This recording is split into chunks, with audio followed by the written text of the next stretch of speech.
So we were just talking about hobby versus business. Mhm. How do you define one or distinguish one from the other? So a hobby is something you do for fun, according to the IRS, and a business is like, a real legit kind of thing. So it's basically legitimacy is what we're after, right? So whether you're an LLC or an S corp or a C corp or an LLC filing as an S corp or a C corp. Now most of us are LLCs filing as an S corp. Almost all of us are. There's exceptions, but what I'm about to say applies to all. One of the first things that to differentiate between a business and a hobby is if you're an LLC, you'll have an operating agreement. And your operating agreement is going to say something like, we're going to have a corporate meeting annually on December 5th every year. And we're going to keep minutes for that meeting. And so if the IRS comes to you and says, I want your minutes for your last 3 meetings you've had because you're following your own operating agreement, and you say, yeah, I don't have those, the dog ate them, the IRS can say, this is not a business, this is a hobby because you're not even following your own rules. What's wrong with being a hobby?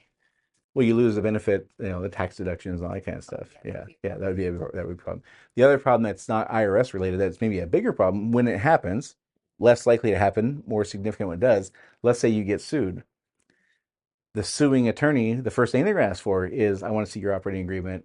And it says, we have a meeting on December 5th every year. And they say, I want your minutes. And you say, my dog ate it. They say, okay, you just lost that LLC corporate protection, that umbrella that protects your home. Yeah, you've lost that. And all your personal assets are up for grabs.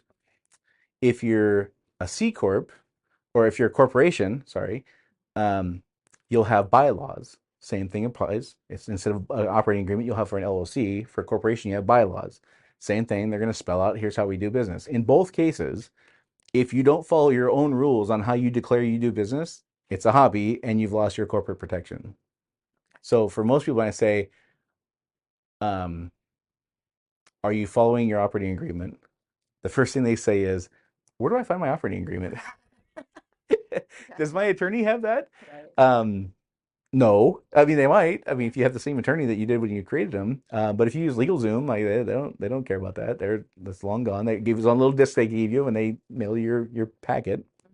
Um, so we got to have there's basic fundamental stuff in the beginning. We got to have to make sure we're stable. This is one of them. Do you know where your operating agreement or bylaws are? Are you following them? Do you have the things that document what you say you'll document to prove that you're following them? If you don't have those things, that's one of the first things we gotta shore up.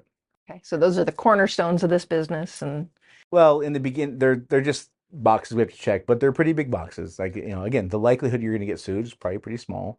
But if you do and you don't have this, it's catastrophic. okay. Yeah.